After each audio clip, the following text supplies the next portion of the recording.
Hi, good evening, everyone. Warm welcome to Prime Business with me, Pious Kojo Backah. Straight up, the Ghana Revenue Authority has announced that from next Monday, May 1, it will start implementing the 3 new tax measures which were passed into law. There's more in the following reports. The authority in the notice maintained that it is taking this action after the passage of the revised and new taxes by Parliament, as well as the assent given by President Akufo-Addo. The taxes include the Excise Amendment Act 2023, Income Tax Amendment Act 2023, and the controversial Growth and Sustainability Levy. The authority in the notice indicated that the period since the law was passed, as well as given the assent by President Akufo-Addo, this should have helped businesses or given them enough time to configure their systems for the taxes to be implemented from next Monday.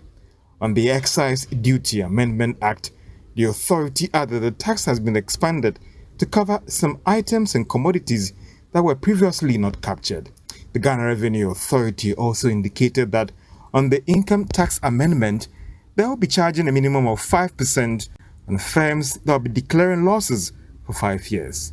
Persons in the game of betting will be paying 10% of their earnings to the state, and the deductions will be done when the monies are being paid to them by the respective companies. Firms that are in the lottery and gaming business will be paying 20% on their gross revenue. When it comes to the income end, the tax will be paid on earnings between 5 to 35%. Based on the revised taxes, individuals will receive or gains from the realization of investment assets or liabilities, as well as other than gifts received in respect of business or employment, may have to pay 25% of the value to the state. The controversial Growth and Sustainability Act is also taken off and is set to replace the 5% National Fiscal Stabilization Levy. Part of the tax will be implemented in the way that some firms will pay 5% of their profit before tax as levy. The extractive sector will pay a levy of 1% on their gross production, whilst other entities will pay 2.5%. The Ghana Revenue Authority maintains that it will come out with the necessary guidelines and provide notes on the implementation of these amendments. Now, the Ghana Association of Industries has expressed their readiness to comply with the 3 revenue measures, but says it will continue to engage and push for amendment. Several business groups have expressed concerns about the implementation of these taxes, which they say will further worsen the plight of businesses. However, speaking to Joy Business ahead of its implementation, Chief Executive of the Association of Ghana Industries, Seth Chum Akwabwa, says the industry will assess its impact on the operations before they indicate their next line of action. Now it's a law, so it is going to take off. Industries have to understand the whole system, calibrate their accounting system to be able to accommodate it, and then see how well they can manage to pay the necessary taxes as it's been imposed by government. But as at the association level, we will continue the engagement. We will first be monitoring the developments. Normally, when there's a new policy of this nature, we know that it may not augur very well for industries. However, we need to monitor to see the full impact. On the basis of that, we can make some decisions. We have doubts about the revenue targets that government had in imposing these taxes, because if the businesses are making losses, then having a growth and sustainability levy, which is on profit before tax, can really be at a very tricky situation. So we have doubts about it, but let's monitor to see how far it will go. Then on the basis of that, we can also engage government. We think that there must be further amendments in this sole tax regime going forward. We cannot work with this for long. But at this moment, we don't seem to have a choice than to go ahead. But as we are going ahead, we'll be monitoring the development, and then we'll be engaging further to see how we can rectify things. Now, the Executive Secretary of the Ghana Association of Savings and Loans Companies, Pious Kojo Backah, has appealed to the investing public to have confidence in the financial system despite the losses incurred by the lenders due to the domestic debt exchange program. According to him, the only way the financial sector can thrive during these times is a strong confidence from the public. Pious Kojo Backah spoke earlier on the marketplace. if you look at it, there's one thing that we need to always bear in mind, that there's a direct difference between profitability and liquidity. And so there is enough liquidity within the banking space, and even those of our institutions that were exposed in the domestic debt exchange program, you see that they continuously grant loans and they are serving their customers, those who want to withdraw or make any withdrawals on their accounts. And so from where we sit, we do not expect that those who were exposed in the DDEP will have any challenge, but they will continue to serve their customers. The savings and loans, finance house, microfinance, we also depend on the public as well as the commercial banks. And once they are okay, they are in a position to serve us, we will also continue to serve our customers. And we will make sure that we also continue to play our role, the intermediary role, to make sure that the monies that we also receive from the customers, when they are in need of it, they also get it. And we want to encourage the public to continue to have this confidence because we don't have any other alternative to what we are going through. More on the domestic debt exchange program on the financial sector. In Hantaman Rural Bank has adopted stringent measures to reduce the negative impact of the government's domestic debt exchange program on the bank's performance. Now, the debt exchange program, which is part of conditions for Ghana's bailout from the International Monetary Fund, is expected to reduce banks' earnings from investments in government instruments. Board chairman of Hantaman Rural Bank, Eric Daniel, says the financial institution has re-strategized to keep their business afloat. Anaya Ojima reports.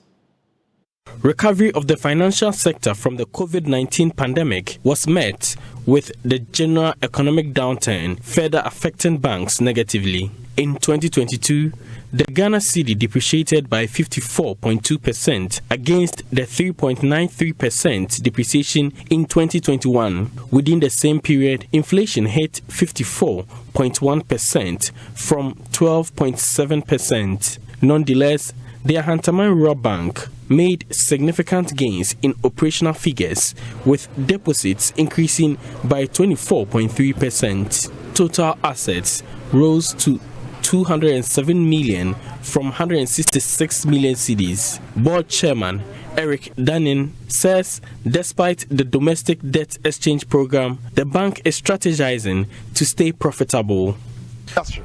What we do basically is to offer financial services to people both in the urban and the rural areas, and businesses and individuals alike.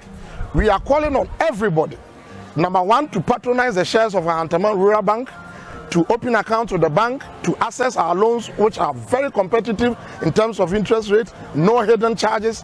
To expand its reach, the bank has opened a new branch at Kwesimintim in the Western region. Chief Executive Officer Benjamin Afo Eshan says the move is to increase the client base. Great privilege to be able to account to the shareholders of the bank and the community in which we operate. The results are good. In spite of all the challenges in the economy, Hantaman Rural Bank has been able to weather the storm. As part of this AGM, yesterday we commissioned our ultra-modern office for the Kwesimintim branch. It was such a delight to watch. So we are saying that we entreat all to do business with Hantaman, invest in the Hantaman Rural Bank, and your shares will never go waste. Nanaya Ojima for Joy Business. You're still watching Prime Business with me, Pious Kojo Backah. Now, MTN Ghana has revealed that it has invested $650 million in improving infrastructure from 2021 till now. The telecoms giant said a target to invest $1 billion by 2025 to improve services. Now, speaking at the company's 2023 Media and Stakeholder Forum, Chief Executive Officer Salom Adadivo indicated that his outfit will exceed the set target by $200 million by the end of 2025. Here is more. MTN Ghana organized a Media and Stakeholder Forum to determine the media's perspective on Ghana's telecommunications and ICT sector. Speaking at the forum, Chief Executive of MTN Ghana, Selom Adadivo, highlighted some investments his outfit has made to improve infrastructure. In 2021, as part of our 25th anniversary, we committed to invest $1 billion over 5 years in our network. I mean, that's a lot of money. And I don't hear any applause.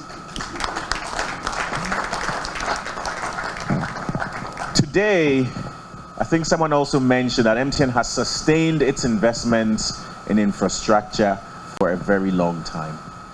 I mean, in 2013, 2014, I wasn't at MTN, but MTN was going through a bad patch in terms of its network. And despite all of that, customers were loyal and customers were patient because they believed, just like MTN believed, in this country and continued to invest even when things were very tough. We're going through a very tough time today, but our commitment to continue to invest has never been in question. And we're on track to invest the $1 billion by 2025. In fact, I should say we're not on track because we're actually ahead of our schedule. Between 2021 and 2023, we would have invested over $650 million in our network. And we'll have 2 years left, 2024, 2025. So we will exceed the $1 billion investment by about $200-300 million at the minimum. Mr. Adadivo also disclosed that MTN Ghana will be investing $220 million to make available the 5th generation 5G network. 2G, 3G population coverage at 99.5%. 4G population coverage is at 99.3%. However, some of you will still complain about poor service in specific pockets and areas. And all of these are plans that we have over the next several years to continue to mop up.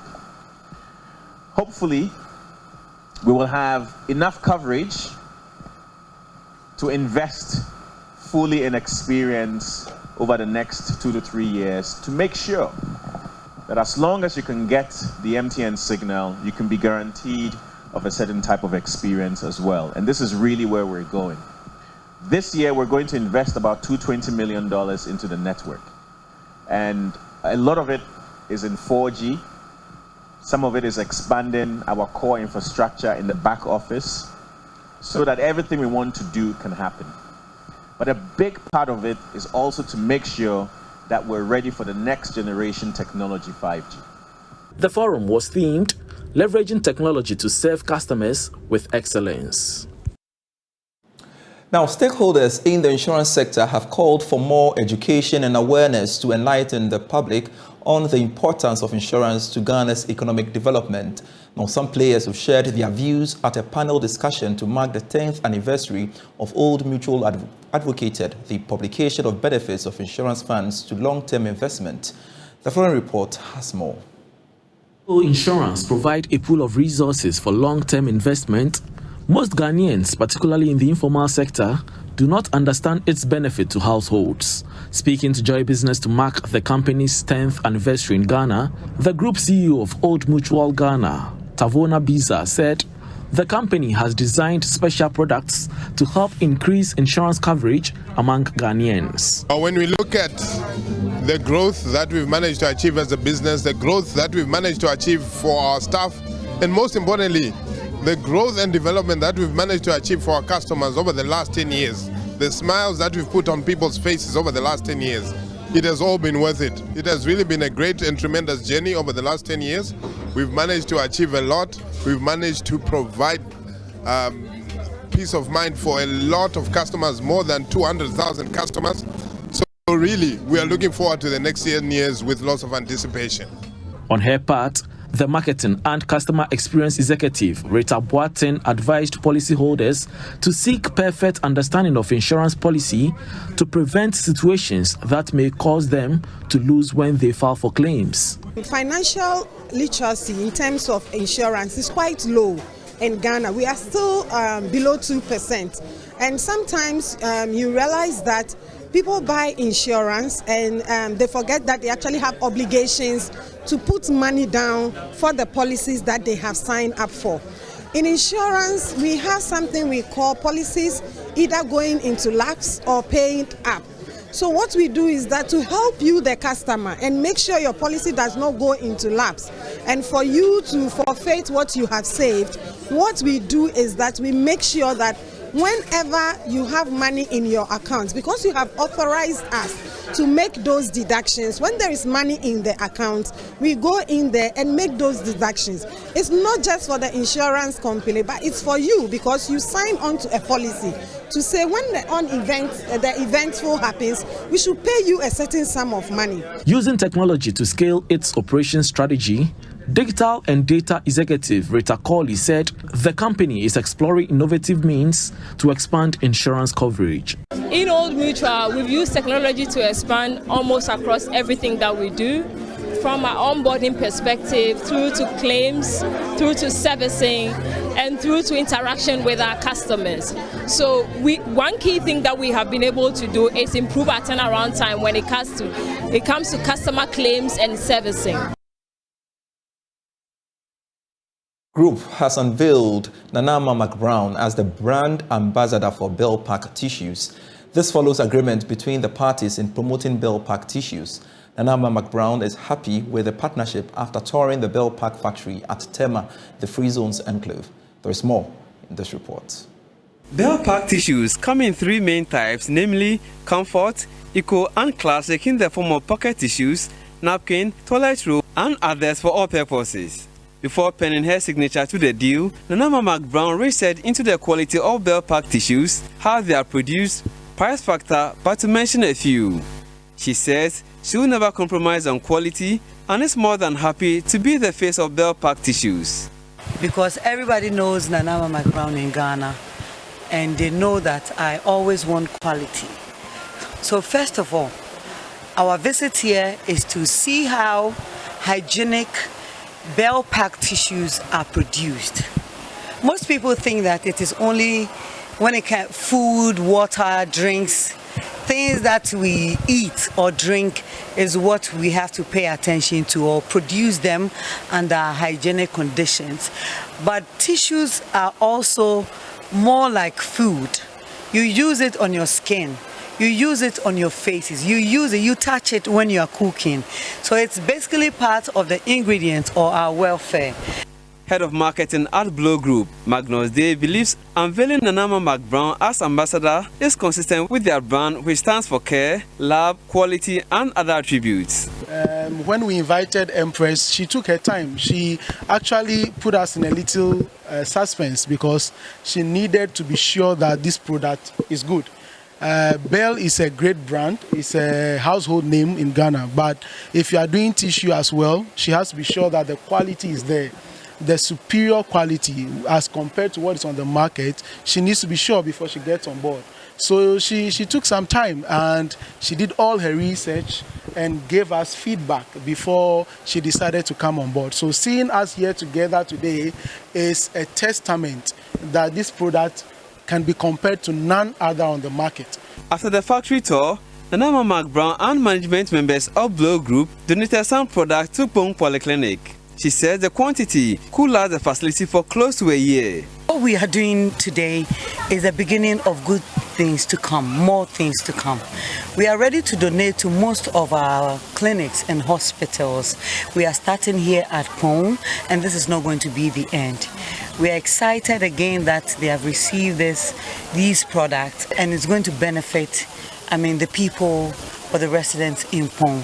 We are just grateful and want to thank Ghanaians and Belpack that they should keep on producing such quality products. Like I said, affordable is very necessary so that everybody can have one at home. Medical Superintendent of Pong Polyclinic, Dr. Jemima Kwete Mensah, is grateful. Making sure that the work we do is done in a safe environment. There's something we call IPC, Infection Prevention and Control Measures. And one of the key things is IPC wash. You need to wash your hands and maintain hand hygiene. And what we use for that is washing your hands under running water, and after which you need to wipe your hands. So as you can see, these tissues are going a long way to support the facility.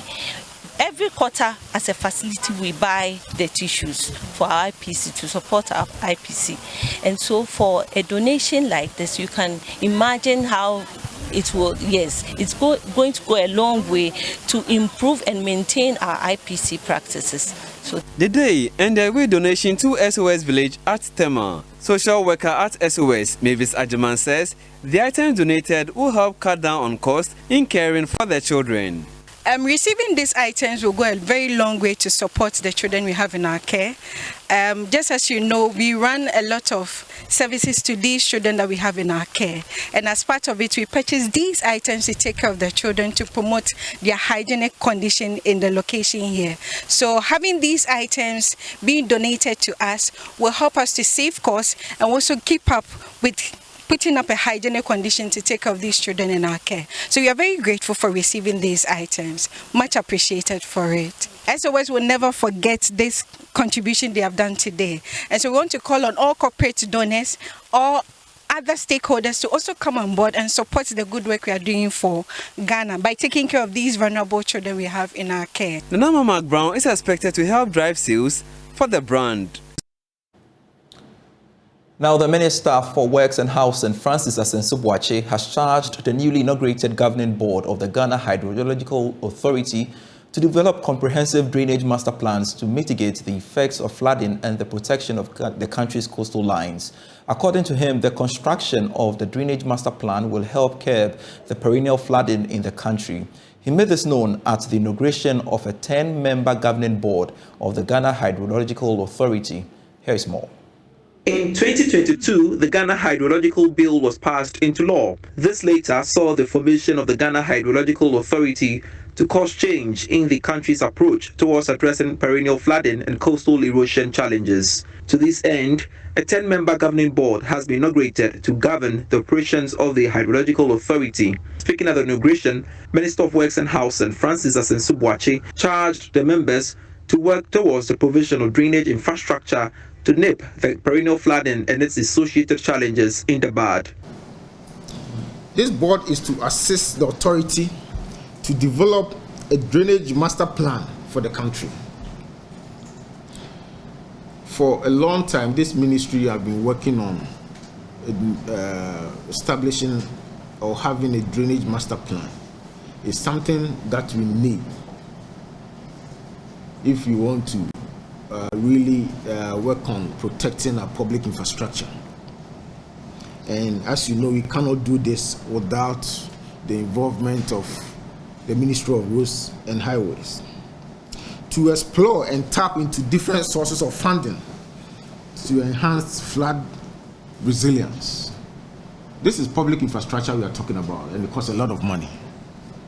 So we need the board to assess, look at alternative ways of raising funds.